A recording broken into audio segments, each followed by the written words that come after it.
Sunday, April 29th, 2018. Early morning, Sydney, Australia. An older man is out fishing along the banks of the Lane Cove River. Something catches his eye in the water, a dark shape drifting slowly with the current. At first he figures it's just debris, maybe a fallen branch. But as it gets closer, he realizes it's not wood at all. It's a body, floating face down in the river. He calls it in immediately. Police and rescue teams pull the body from the water a short distance downstream. The woman has no ID, no phone, nothing that could tell investigators who she is. But one look tells them this wasn't an accident. Clear signs of strangulation, injuries on her arms, the kind you get when you're fighting for your life. And then there's the detail that stops investigators cold. Every pocket of her pants has been packed tight with rocks. Someone tried to make sure she'd never resurface. If you're into true crime documentaries that dig deep into real cases, you're in the right place. Drop a comment and let us know where you're watching from, and hit subscribe, because we cover cases like this every single week. It won't take long for investigators to identify her, and once they do, one name comes up almost immediately as the person responsible. The problem: by the time they get there, he's already halfway around the world, convinced he's gotten away with it. This is the story of Cecilia Hadad, a woman who built an entire life from nothing, who spent years trying to save someone who never deserved saving. And it's a story about exactly how far that kind of loyalty can cost you. Let's stick to the facts. Cecilia Bruna Hadad was born in the fall of 1979 in Rio de Janeiro, one of Brazil's largest cities. She grew up in a close-knit family without much money. Her parents worked hard, making sure their kids had access to a real education, never went without the basics, and had an actual shot at a stable future. Even with the challenges of raising a big family, they instilled something in their kids early: respect for hard work, personal responsibility, and looking out for other people. Those values shaped Cecilia from the time she was young. She was known as warm, honest, the kind of person who never ignored someone struggling. In school, she stood out, not just academically, though she did well there too, but because she genuinely took other people's problems seriously.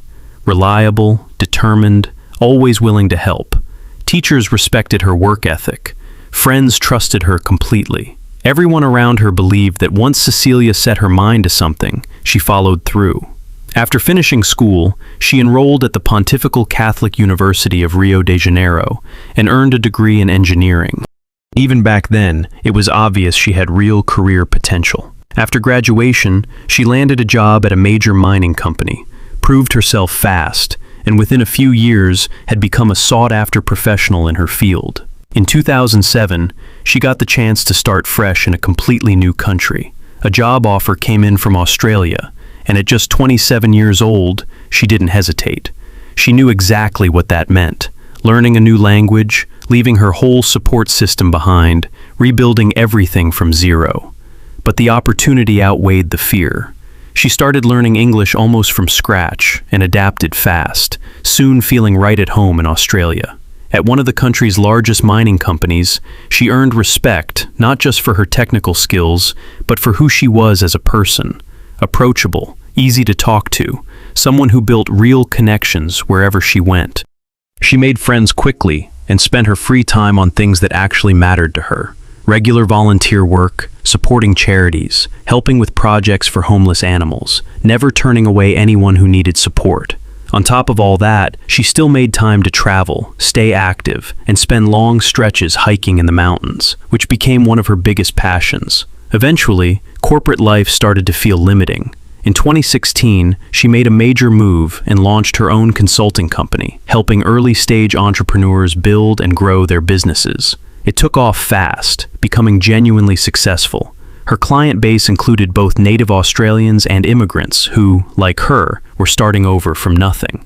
That financial stability let her follow through on a promise she'd made to herself and her family. She brought her younger brother and sister to Australia, helped them settle in, find work, and get on their feet during that difficult early transition. On the surface, everything about her life looked exactly the way she'd once pictured it. A successful business, meaningful work, travel, strong family bonds, real plans taking shape for the future. The one area where things never quite fell into place was her personal life. Back in university, Cecilia had met a man named Mario Santoro.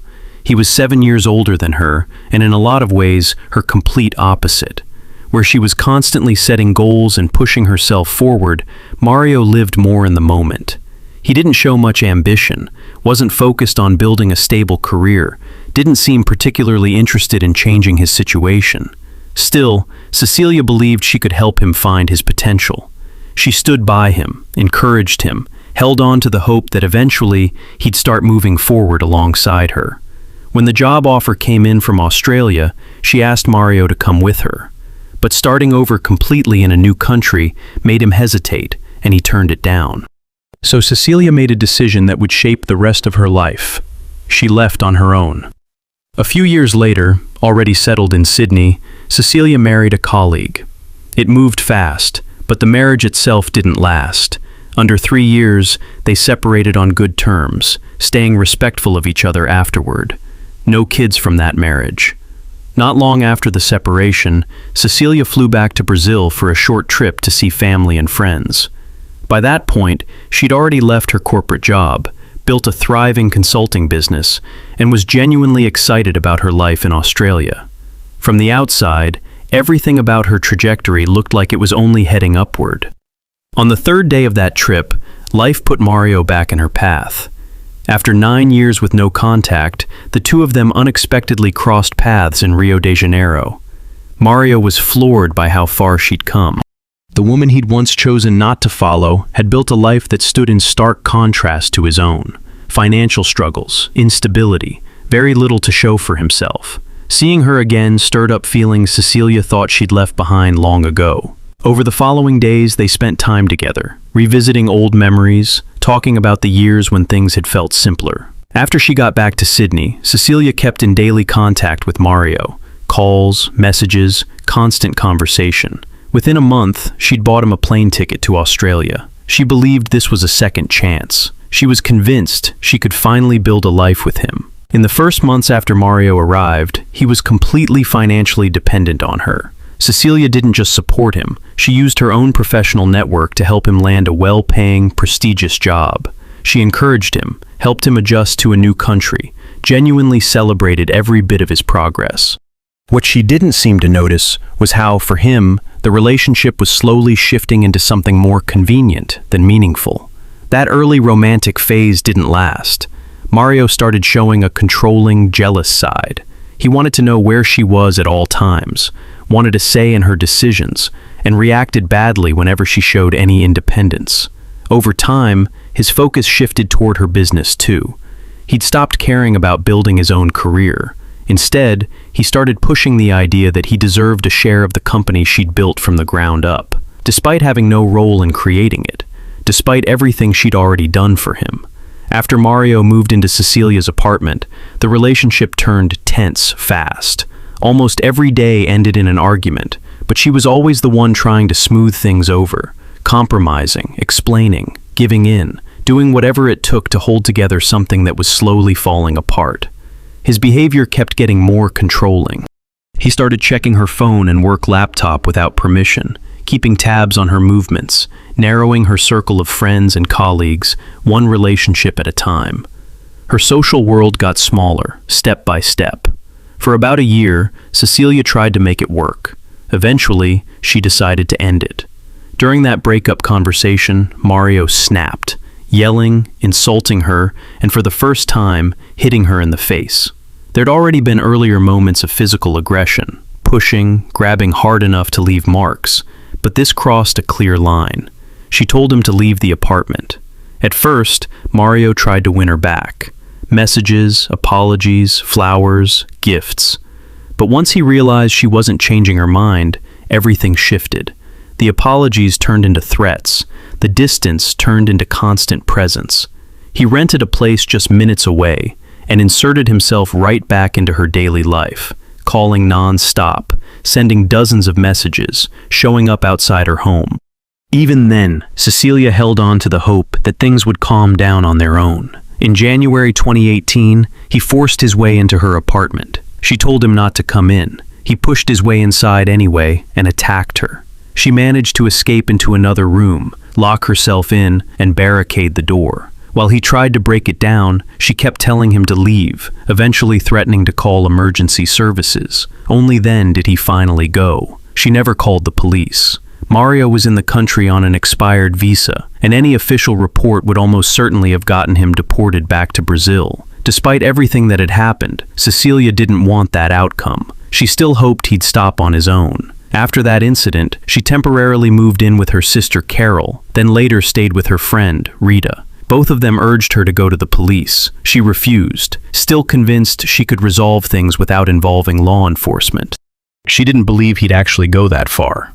By early April 2018, when she moved back into her own apartment, it became clear he hadn't really left her life at all. He still had a spare set of keys, returned after the breakup, but taken again during the January break-in.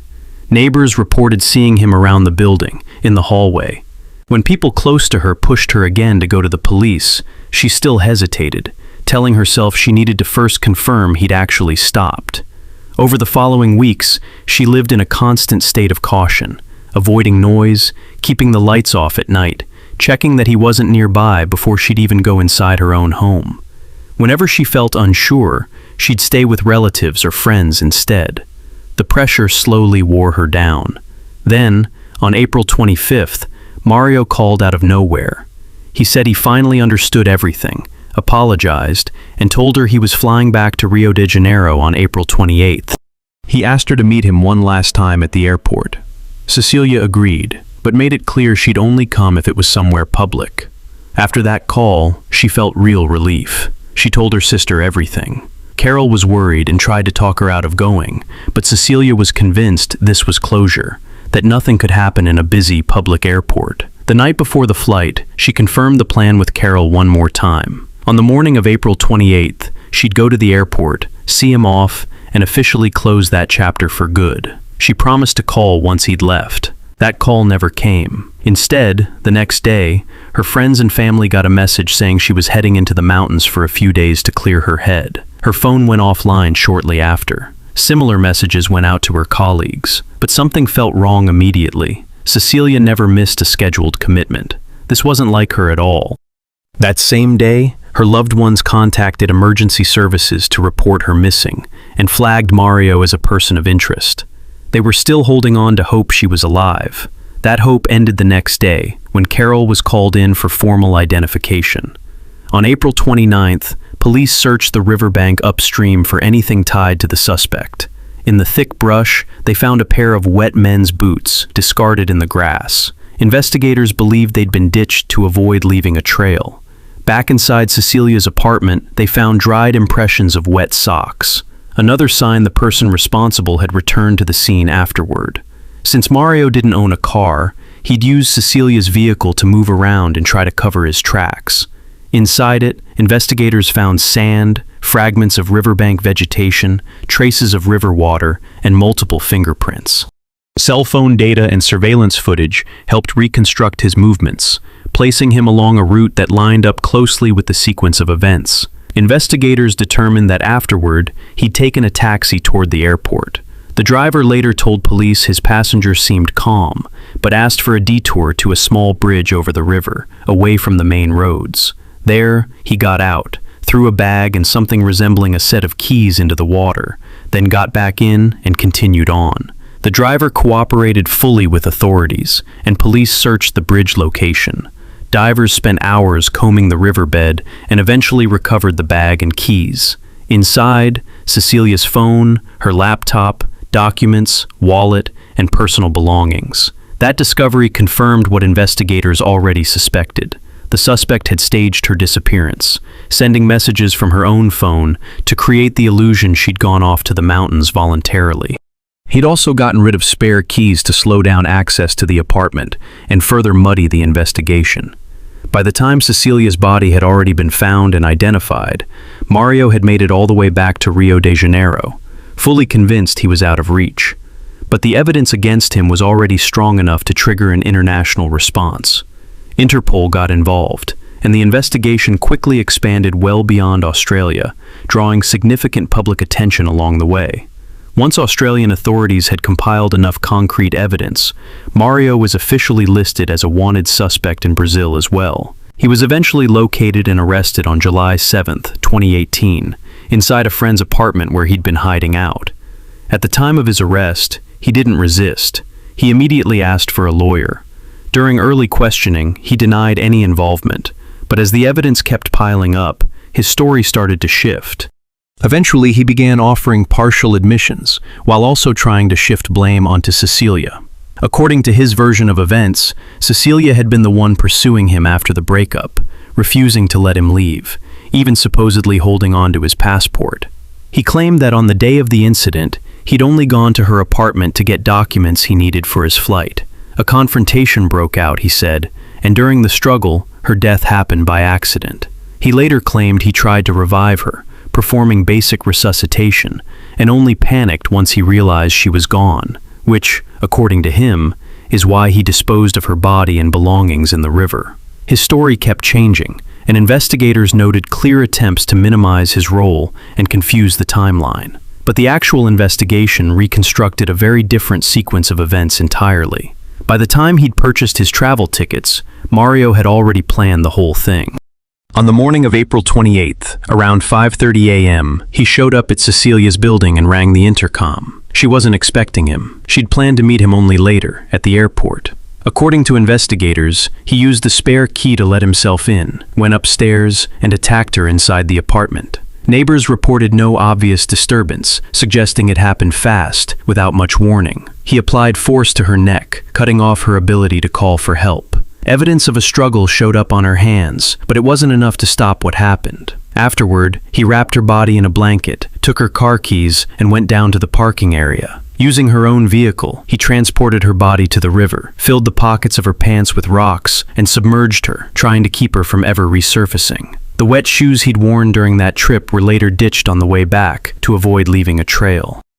Around 7 a.m., he returned to the apartment, gathered up her personal belongings, documents, and laptop, and staged her disappearance, sending messages from her phone and packing a bag to make it look like she'd left willingly. Later, he threw the phone off a bridge into the river, along with the rest of the items. He went back to the apartment one more time, changed his clothes, and used bleach to remove any traces from what he'd been wearing. Then he called a taxi to the airport, and during that ride, asked for one more detour to a bridge, where he disposed of additional evidence before continuing on and boarding his flight to Rio de Janeiro, fully convinced he'd gotten away with it. Because he was a Brazilian citizen, extradition became legally complicated, but cooperation agreements between the two countries allowed the case to move forward in Brazil, with Australian investigators staying actively involved throughout. Any eventual sentence would be served in his home country. The trial didn't start until June 2023, largely because of how complex international legal proceedings can get. During the trial, Mario tried to soften his responsibility, expressing regret and claiming remorse. But the physical evidence and witness testimony consistently contradicted his account, dismantling his version of events piece by piece. On July 1st, 2023, he was found guilty of premeditated murder, concealment of evidence, and attempting to mislead investigators. The court sentenced him to 27 years in prison, without the possibility of early release. His defense filed appeals. All of them were rejected, and the original sentence was upheld. Cecilia Hadad spent her entire life helping people who struggled to help themselves, building a career from nothing, supporting her family, giving strangers a second chance without asking for anything back. In the end, that same generosity was turned against her by the one person she trusted most. What do you think? Could the people around her have done more to intervene, or had Mario already made up his mind long before that final call? Drop your thoughts in the comments, and if cases like this matter to you, make sure you're subscribed for the next true crime documentary.